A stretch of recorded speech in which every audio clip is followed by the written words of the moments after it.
우리 지난번에 제사장 임직식 공부하면서 좀 남은 부분 있죠? 그거 먼저 펴주시길 바랍니다. 11쪽으로 왔는데요. 제사장 임직, 정결함과 거룩함. 여기서 우리가 배워야 할 교훈은 아주 분명합니다. 제사장이 주께서 명하신 그 일에 봉사하기 위해서는 정결하고 거룩함을 입어야 한다는 겁니다. 그것이 임직식 절차에서 어떻게 나타났는가 하는 것을 쭉 써놓았습니다.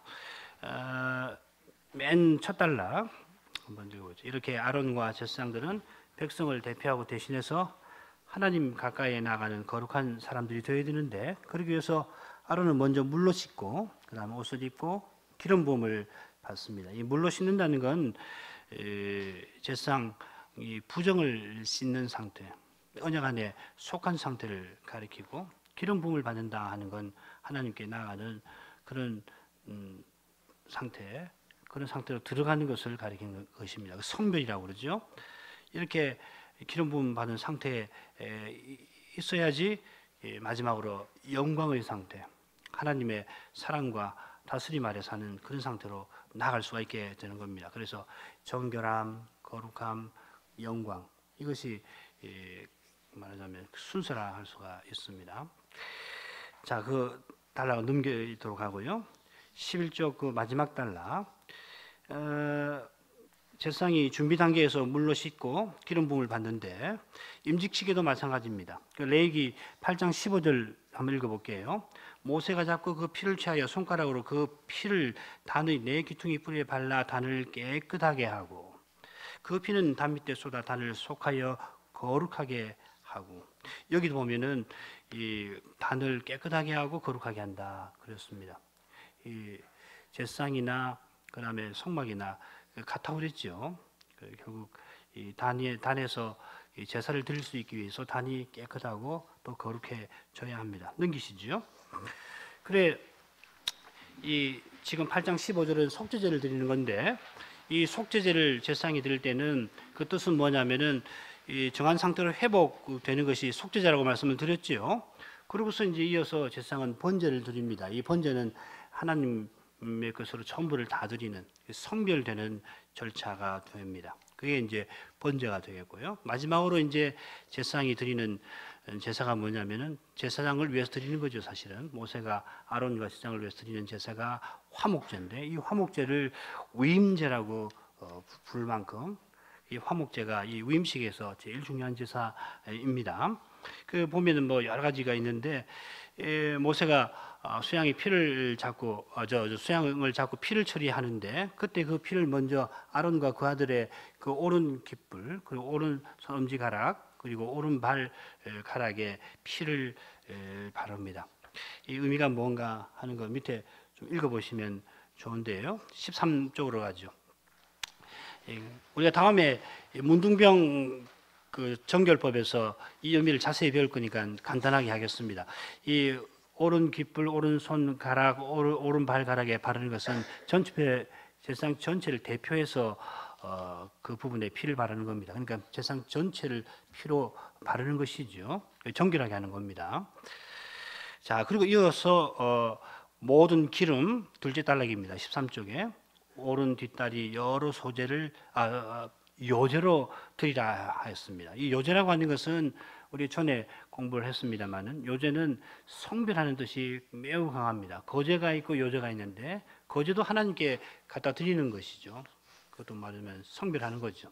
하나님 받으십시오 해서 구별해서 드리는 건데, 요제는 이걸 들었다 놓았다 해서 받으십시오 해서 이 행위를 더 가미해서 하나님께 구별해서 드린다는 뜻을 더 표시를 합니다. 그래서 성별할 의미가 여기 있는 거죠. 그런 다음에 이제 제사 하나님께 드려야 할 부분을 불러 태워서 드리게 되는 것입니다.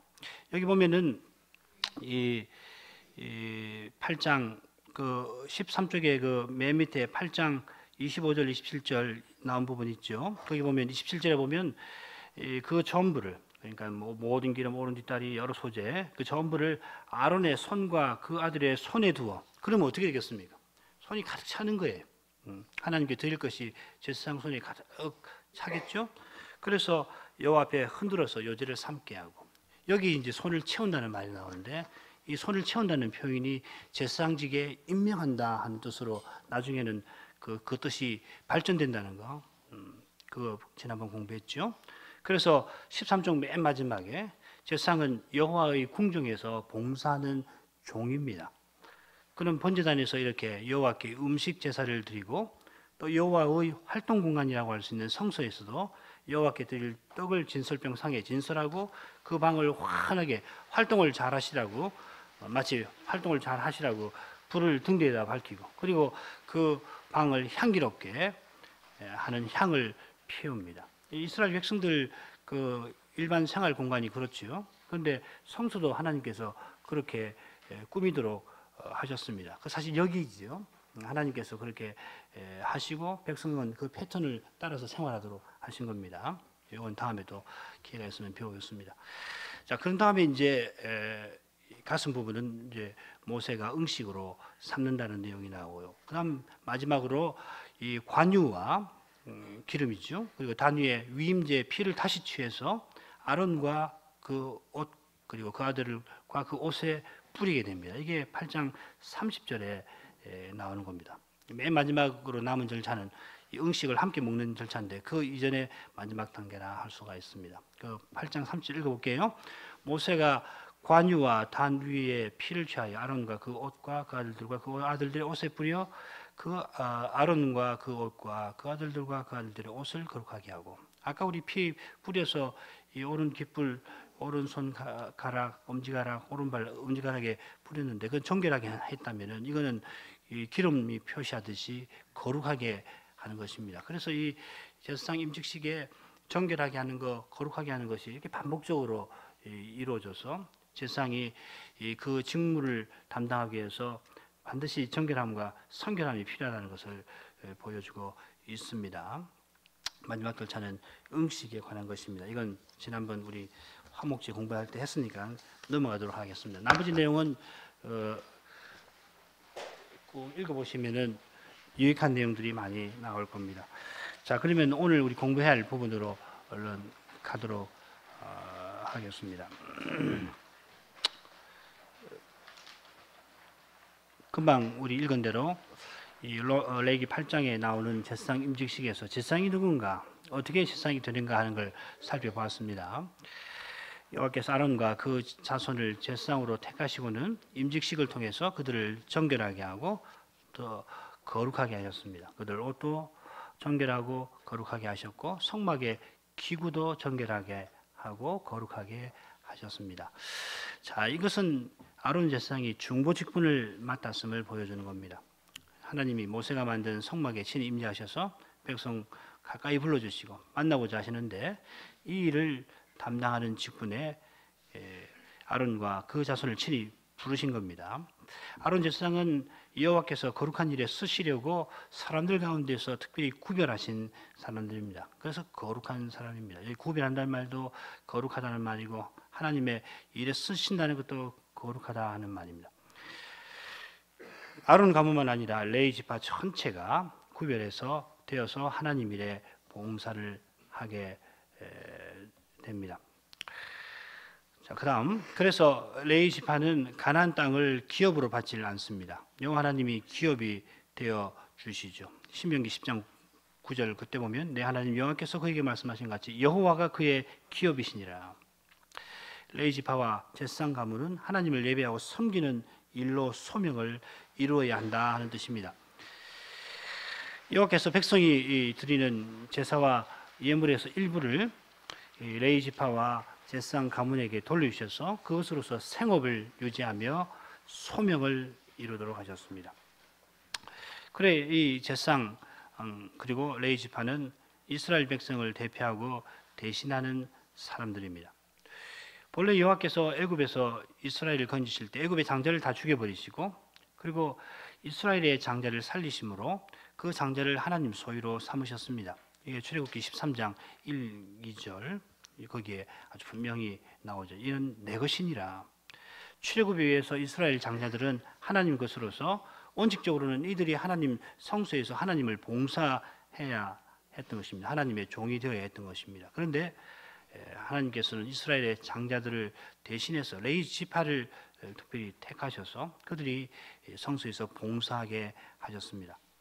자, 이렇게 해서 제사장들이 레위인의 도움을 받아 하나님의 성소에서 직무를 행하게 됐는데 그들의 직무는 하나님의 궁정에서 종으로 봉사하는 것입니다. 이게 제사장의 아주 중요한 그 개념이라고 할 수가 있습니다. 시편의 제사장을 여호와의 전에 봉사하는 종이라 그렇게 부르는 구절들이 나오죠. 같이 한번 읽어보죠. 할렐루야, 여호와의 이름을 찬송하라.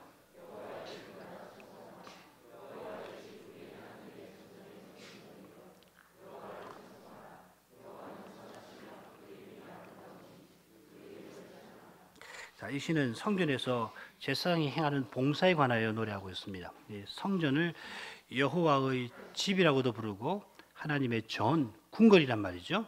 왕의 궁전을 가리킵니다. 성전은 만유의 주이신 여호와께서 거처하시면서 거룩한 통치를 시행하시는 곳입니다. 오늘날은 종교와 정치가 자꾸 분리가 되어서 우리 관념 속에서는 종교적인 것하고 정치적인 것을 자꾸 떼서 생각하는 경향이 강한데 이 구약 종교, 특별히 하나님을 섬기는 종교는 그 일치가 되는 것이죠.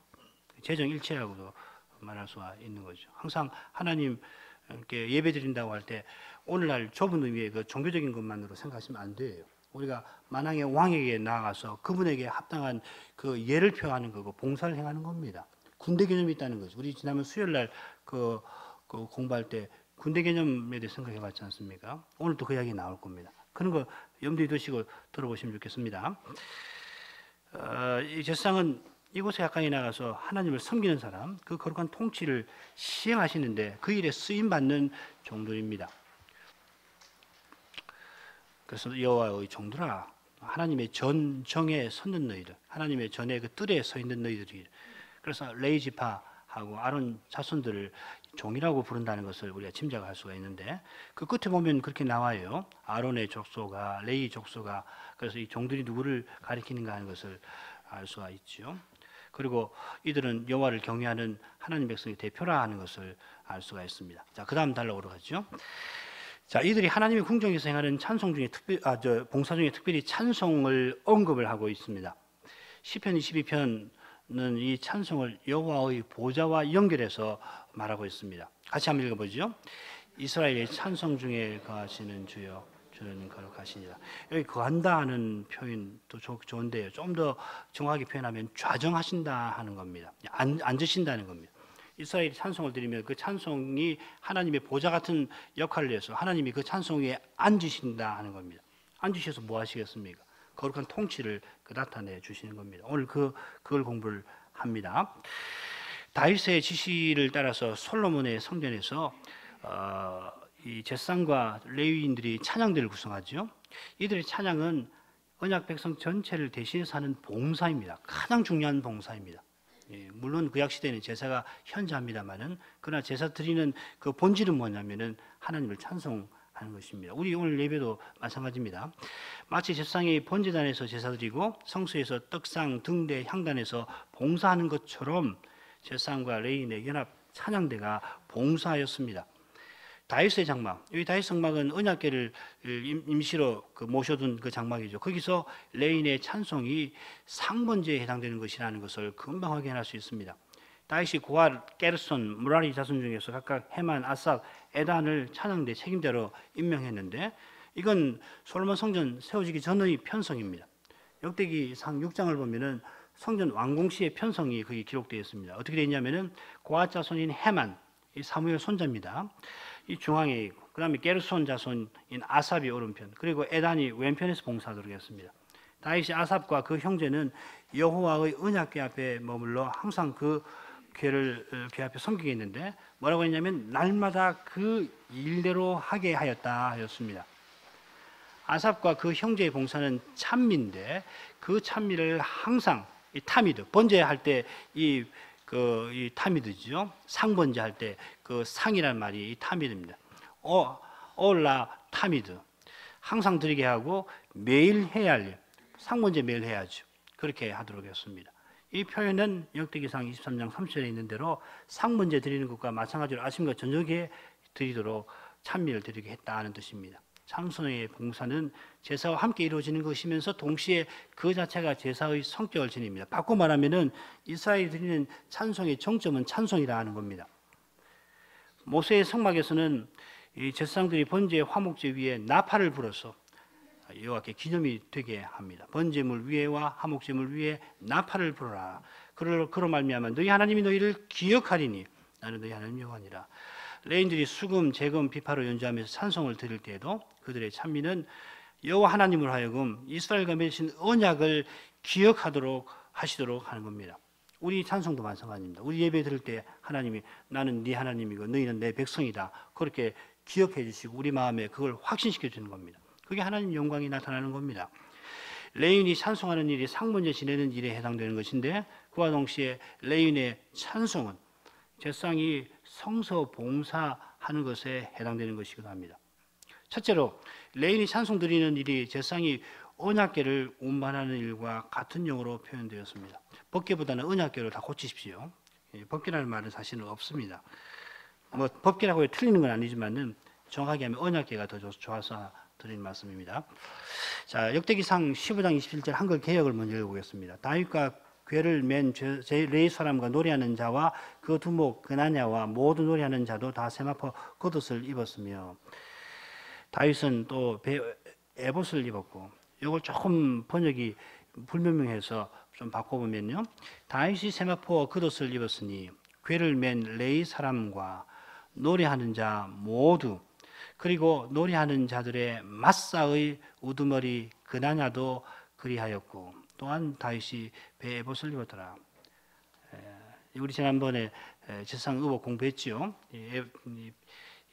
세마포 겉옷을 입었다는 것은 제사장 입는 옷인데요. 그리고 다윗은 거기다가 에봇을 에이프론 같은 것을 이렇게 앞도 착용을 했습니다. 여기 노래하는 자와 그 두목 그나냐는 노래하는 자들의 마사의 우두머리 그나냐로 번역하는 것이 좋습니다. 이 마사라는 말이 뭐냐면은 법궤를 언약궤를 옮길 때 쓰는 용어가 바로 마사라고 하는 겁니다. 그런데 노래하는 자의 마사의 우두머리라고 그랬어요. 그러니까는 찬송하는 일하고 언약궤를 옮기는 일을 어떻게 보냐면 똑같은 일로 보고 있다 하는 것입니다. 시편 23편 3절에 묘사는 바로 그 정경이에요. 이스라엘의 찬송 위에 좌정하시는 여호와여.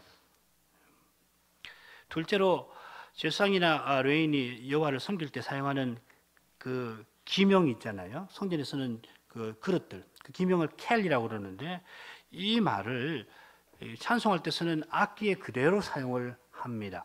역대기 상 15장 16절 읽어보시면 되고요. 5페이지로 가죠. 이 악기라고 하는 말 여기 나오는데 이 악기는 이 기명이라고 번역되는 켈이라고 하는 말입니다. 악기는 여호와를 섬기는 기명 가운데 하나라 하는 것입니다. 흥미로운 것은 악기도 기명들과 같이 거룩함의 등급을 따르고 있습니다. 읽어보시면 됩니다.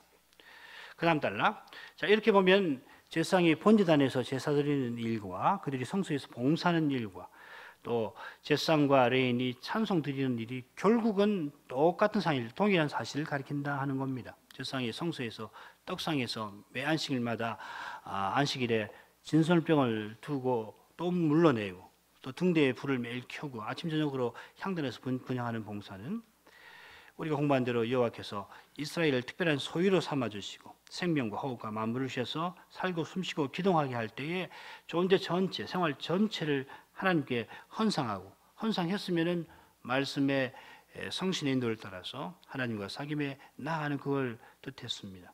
자, 이 점에서 언약 백성이 여호와께 봉사하는 것은 신의 노염을 풀고 신의 호의를 입기 위해서 뭘 갖다 바치는 이교 종교의 그 봉사와는 근본적으로 다릅니다. 바벨론 신화에 의하면은 신들이 자기 하는 일이 힘드니까는 사람을 종으로 만들어서 사람들로 하여금 그 종노릇을 시키려고 그 음식을 갖다 바치게 하려고 사람을 지었다는 내용이 있는데 그것하고 이 성경에 나오는 이 봉사기는 완전히 다릅니다. 근본적으로 다릅니다.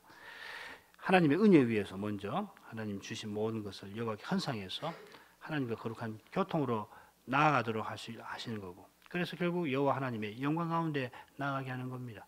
바빌론 신화에서는 이런 개념이 없어요. 우리는 하나님 영광 속으로 이끌어 들이시는 거예요. 하나님과 하나 되게 하시는 것입니다. 네, 그 다음 단락, 성소의 봉사와 번제단의 제사에 이런 근본적인 의미가 있는데, 번제단의 연기와 향단의 기도와 더불어서 향단의 연기도 있고 또 기도도 있죠. 더불어서 제사장과 레인의 찬송도 바로 이런 의미를 생생하게 보여주는 겁니다. 결국 언약 백성이 중보자를 통해서 여호와 하나님께 행하는 봉사는 기도와 찬송이고, 찬송과 기도는 온전한 헌상을 통해서 하나님과 거룩한 교통에 이르는 것입니다. 기도, 찬송, 헌상을 통해서 경배하는 그것이 하나님을 향한 우리의 예배입니다. 하나님께서 우리가 구하기 전에 이미 우리 필요를 다 아셨는데 우리가 하나님께 기도하라고 하시는 것은 우리로 하여금 구하는 그거 얻도록 하는 그것으로 전부가 아닙니다. 그보다 더 중요한 것이 있습니다. 주님이 가르쳐 주신 기도에 드러나듯이 기도의 목표는 뭐냐면 하나님 자녀와 친백성이 되어서 하나님과 거룩한 교제에 이루고 하나님 사랑과 다스림 아래에서 의와 평강과 기쁨의 나라 하나님 나라에 살고, 그로 말미암아 하나님 영광이 나를 통해서 온 세상에 드러나기를 소원하는 것이 기도의 본령입니다. 그게 뭐 찬송도 마찬가지죠. 그런 의미에서는 찬송과 여호와의 통치의 관계는 이스라엘이 수행하는 거룩한 전쟁에서도 그 찬송이 어떤 역할을 하는가 하는 데서 잘 드러나고 있습니다. 이스라엘의 전쟁은 여호와 하나님이 왕으로서 진두지휘하시는 거룩한 전쟁입니다. 요즘에 이슬람이 성전이라는 말을 이런 데서 가져오는데 뭐 그 비슷한 점이 있지만은 근본적으로 다릅니다. 이스라엘은 여호와의 군대입니다. 그래서 이스라엘이 이 전쟁에 나가서 군대 진영을 만들면은 그 군대 진영은 임시 성소가 됩니다. 지난번 요거 우리 공부를 했지요. 안 읽겠습니다. 그래서 여기 보면 내 진을 거룩히 하라. 이 말은 전쟁을 수행하는 이스라엘의 진영이 거룩한 곳 성소라고 하는 의미가 됩니다. 임시 성소가 되는 거예요. 왜냐하면 하나님이 그 군영에 임재하셔서 그들을 친히 진두지휘하시기 때문입니다. 우리 지난번 성서 공부할 때 은에 대해서 공부했잖아요. 은이 표상하는 것이 바로 이런 내용입니다. 그리하면 내게서 불합한 것을 보시지 않으므로 너를 떠나지 아니하시리라 하는 표현이 그걸 잘 보여줍니다. 그러니까 이스라엘 백성들은 임시 제사장들이 되는 겁니다. 임시 제사장과 같은 거. 제사장은 성전에서 봉사하는 사람 아니에요? 군대로 나가면은 그 왕이신 여호와 하나님을 봉사하는 종이기 때문에 제사장에게 요구되는 그런 정결함, 의무가 이들에게 부과가 된다는 겁니다.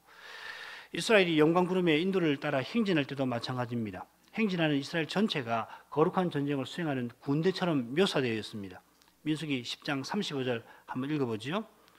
괴가 떠날 때에는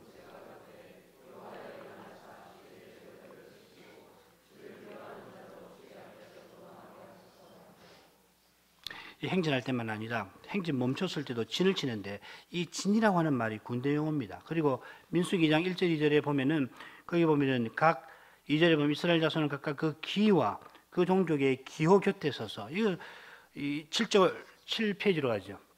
여기 하면 진, 뭐 기, 대겔 그리고 기호, 옷 이 전부 다 군사적인 표현입니다. 지금 이스라엘이 약속의 땅으로 가고 있지만은 그 땅을 차지하려면은 이 전쟁을 피할 수가 없습니다. 우리도 마찬가지입니다. 우리가 하나님 나라에 영원한 나라에 나아가기 위해서 신령한 전쟁을 안 치르고 할 수가 없어요. 하나님 나라에 들어가면 많은 환난을 받아야 할 것이다. 그렇게 말씀하시잖아요. 그 환난은 이 전쟁 때문에 생기는 겁니다. 하나님 말씀대로 안 살고 그러면 환난 같은 거 없어요. 그러나 하나님 말씀대로 경건하게 살고자 하는 사람은 핍박을 피할 수 없는데 이 핍박은 신령한 전쟁에서 필연적으로 파생되는 것입니다. 그래, 왜냐하면은 이 여호와께서 이스라엘 언약의 땅으로 이끄시는 것은 동시에 약속의 땅을 더럽힌 가나안 7족속을 멸하시는 전쟁을 수행하는 길이기도 하기 때문입니다. 이스라엘이 드디어 가나안에 들어가서 여리고에서 처음으로 이 성전을 수행하는데 이 성전에서는 어떻게 합니까?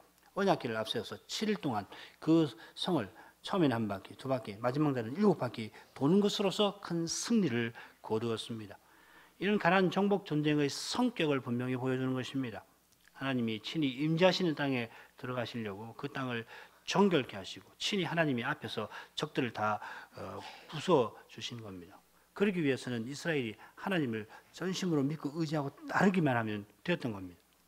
이 가나안은 여호와께서 성소로 삼으신 곳이기 때문에 이 성소에서 가정한 우상 숭배의 죄를 자행하던 7족속, 그리고 우리가 레위기 18장 20장에서 보는 것처럼 그 땅이 토해낼 만큼 그 가정한 그 성적인 범죄들, 그걸 범하는 이 7족속을 하나님이 심판하지 않을 수가 없는 것입니다. 그 일에 이스라엘이 쓰임을 받는 겁니다. 자, 그런데 역대기 20장으로 가면은 전쟁을 수행하는 이스라엘의 모습이 나오는데 그 꼭 예배 드리는 것 같은 게 아니고 예배 드리는 것으로 그려져 있습니다. 먼저 8페이지 먼저 가시죠. 8페이지 맨 위에 이 20장의 그 내용이 간단히 설명되어 있습니다.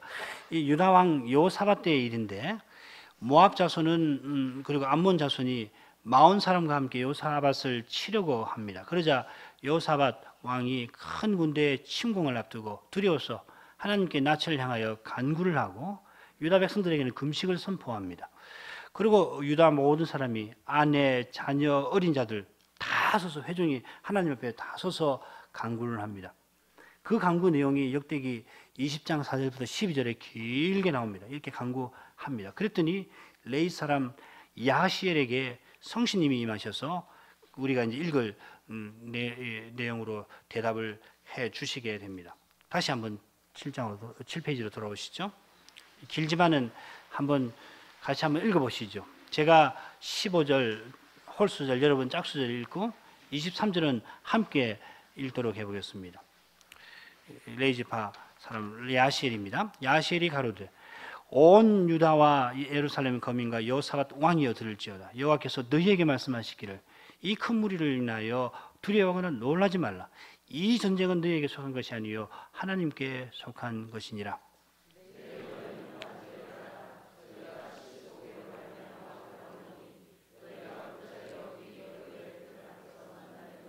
이 전쟁에는 너희가 싸울 것이 없나니 항우를 이루고 서서 너희와 함께한 여호와가 권하는 것을 보라. 유다와 예루살렘아 너희는 두려워하며 놀라지 말고 내일 저희를 마주 나가라. 여호와가 너희와 함께 하리라 하셨느니라 하며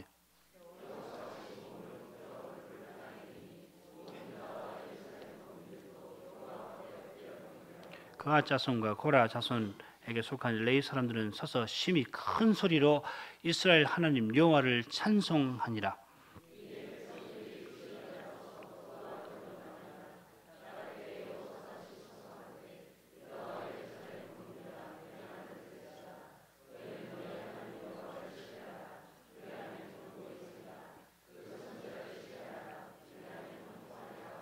백성으로 더불어 의논하고 노래하는 자를 택하여 거룩한 예복을 입히고 군대 앞에서 행하며 여호와를 찬송하여 이르기를 여호와께 감사하세 그 자비하심이 영원하도다 하게 하였더니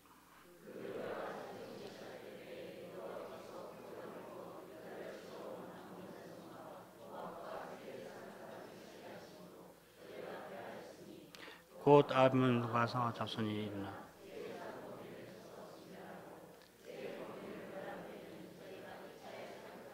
네.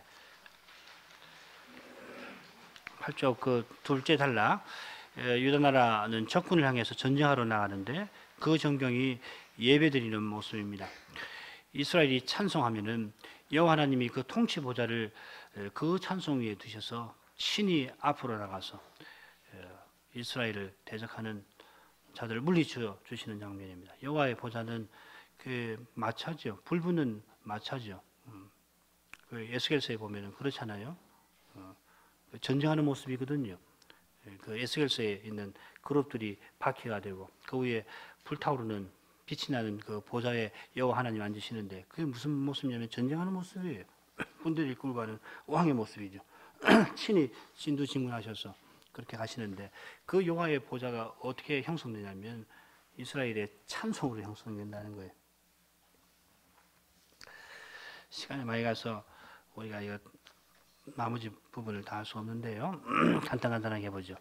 베드로 사도는 우리 새 언약 백성을 그리스도와 연합된 제사장으로 묘사합니다. 그게 5절에 보면 거룩한 제사장이 될지니라, 신령한 제사를 드릴 거룩한 제사장이라 했고, 9절에 보면은 왕 같은 제사장이라 했습니다.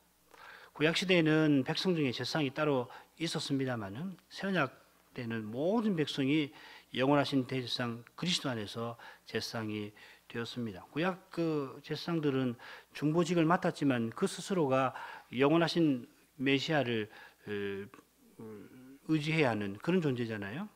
두 가지 의미가 있는데, 새언약 시대는 예수님이 오셨기 때문에 백성 중에 특별히 제사장이 있을 필요가 없습니다. 로마 가톨릭의 사제라는 말은 근본적으로 틀린 말입니다. 우리 모두가 제사장들입니다. 9페이지로 넘어가죠. 그래서 우리가 유일하신 중보자 예수 그리스도 안에서 우리가 직접 하나님 앞에 나아갈 수가 있습니다. 하나님 앞에 나가서 뭐 하느냐? 하나님 받으신 제사를 드려야죠. 봉사를 해야 합니다. 그래서 하나님이 기쁘게 받으실 신령한 제사를 드리라 하였습니다. 히브리서에서 교훈하듯이 우리는 하늘의 시온 새 예루살렘에 나아가서 하나님이 받으시는 제사와 봉사를 드립니다. 우리 예배 오늘 드리는 것도 바로 그것입니다. 하나님께 나아가서 하나님 전에서 제사장으로서 봉사하기 위해서 여기 모여 있습니다. 우리 봉사 중에 제일 중요한 것 중 하나가 찬송입니다. 삼위 하나님의 이름과 그 행하신 일, 그 베푸신 은혜를 찬송할 때 이 찬송은 우리의 제사입니다. 히브리서 13장 15절에서 찬미의 제사라 했고 입술에 열매라 하였습니다. 이스라엘이 열매를 하나님께 갖다 드리잖아요. 그것과 마찬가지가 우리의 찬송이라 하는 겁니다. 우리가 조금 전에 이 찬송이 구약 시대에 얼마나 중요한가 하는 것을 살폈는데 그 중요한 의미는 오늘날 우리 새언약에도 똑같습니다. 우리가 드리는 찬미의 제사를 하나님이 즐겁게 받으십니다. 우리가 찬미의 제사를 드리면은 황소를 번제로 드리는 것보다도 하나님이 더 기뻐하실 것입니다. 그 이유가 뭡니까? 그 페이지 맨 마지막에 그 이유는 예수로 말미암아 여기에 있습니다. 우리가 드리는 찬송이 향기로운 냄새로 받으심을 얻는 것은 예수님이 십자가로 온전한 제사를 드려서 하나님 앞에 영원히 향기로운 냄새가 되게 하셨기 때문에 그렇습니다. 에베소서 5장 2절이 그 말씀이죠. 10절 10페이지로 가죠. 우리가 그리스도를 믿는 믿음으로 찬송을 드리면은 하나님께서는 이 그리스도 안에서 우리의 찬송을 기쁘게 받으시고 우리 찬송을 기쁘게 받으셨으면 그 뭡니까? 찬송 그 찬송 드리는 우리를 스라로 영접해 드립니다. 찬송 받으시는 아니 찬송 드리는 우리를 스라로 영접해 주십니다. 그처럼 우리가 그리스도의 생명을 받아서 그리스도적인 사랑으로 행할 때 하나님은 우리의 그 봉사를 기쁘게 받아주십니다. 그게 히브리서 13장 16절입니다. 오직 선을 행함과 서로 나눠주기를 잊지 말라. 이 같은 제사는 하나님이 기뻐하시느니라. 참된 믿음으로 거룩한 사랑을 발휘하는 것이 하나님 받으시는 선행입니다. 여기 서로 나눠주기라는 말이 있는데 이 코이노니아라고 하는 말을 서로 나눠주기라고 번역을 해놨습니다. 이게 헌금으로도 번역됩니다. 헌상을 통해서 성도를 섬기고 교제하는 일을 가리키는 것입니다. 요컨대 우리가 그리스도와 연합된 지체로 하나님께 자신을 다 드리고 이게 우리 헌상하는 의미 아닙니까? 우리가 돈을 준비해서 드리지만 그건 우리 전체를 대표해서 하나님께 드리는 거 아니에요. 우리가 오늘 헌상을 하려고 돈을 일정 금액을 가져왔는데 그거 뭡니까? 돈을 얼마를 드리는 거 아니에요. 우리 존재 전체, 우리 삶 전체를 하나님으로서 인정해서 그걸 드리는 거 아니에요. 그러니까 우리 전부를 하나님께 드렸어요. 드렸으면은 하나님 뜻에 따라서 우리에게 주시는 모든 것을 쓰는 거 아니에요. 그걸 각오하는 거고 맹세하는 거고 그 이전에 나의 전부를 하나님 것으로 삼으셨으니까 하나님 다 받아주십시오 하고 드리는 것이죠. 그 헌상을 했으면은 그리스도와 연합된 지체로 자기를 다 하나님께 드린 것인데 그러면은 우리에게 주신 은사든지 또 모든 선한 거 시간 같은 것도 많지.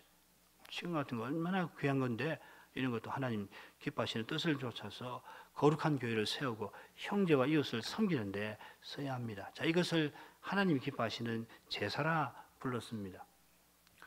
그리스도의 교회가 참된 예배를 드리고 하나님께 드리고 그리스도의 사랑으로 서로 섬기며 나아갈 때 거룩한 교회 앞에 서서 육신과 세상과 마귀를 이길 수가 있습니다. 우리가 예수의 이름으로 하나님을 찬송할 때 하나님 나라의 왕이신 그리스도가 우리 위에 거룩한 통치를 드러내시고 우리가 그리스도적인 사랑으로 형제와 이웃을 대할 때 거기에 하나님 나라의 실질이 드러나도록 해 주신다 하는 것입니다. 오늘 이만큼 하죠. 기도하십시다.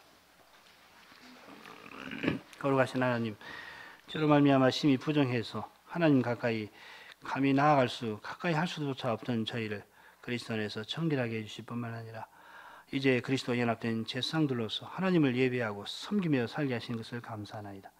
저희가 예수 이름으로 하나님을 찬송하면 곧 하나님을 전부로 알고 하나님만 저희 마음에 모신 심정으로 그 하나님의 의하심과 그 행하심과 그 은덕을 기릴 때 하나님께서 이 그리스도로 말미암아 저희에게 거룩한 영광을 나타내 주셔서 그로 인해서 저희가 하나님 나라 백성다웠게 서나가게 해 주시옵나이다. 그리스도께서 저희를 말씀과 성신으로 친히 다스려 주셔서 주님의 영광을 저희를 통하여 나타내 주시나이다. 그러니 저희가 항상 겸손한 마음으로 이 그리스도의 공유만을 의지할 줄 알게 하시고 그처럼 그리스도께서 주시는 생명으로만 행할 줄 알게 하옵소서. 예수 그리스도 이름으로 기도하옵나이다. 아멘. 네, 마치겠습니다.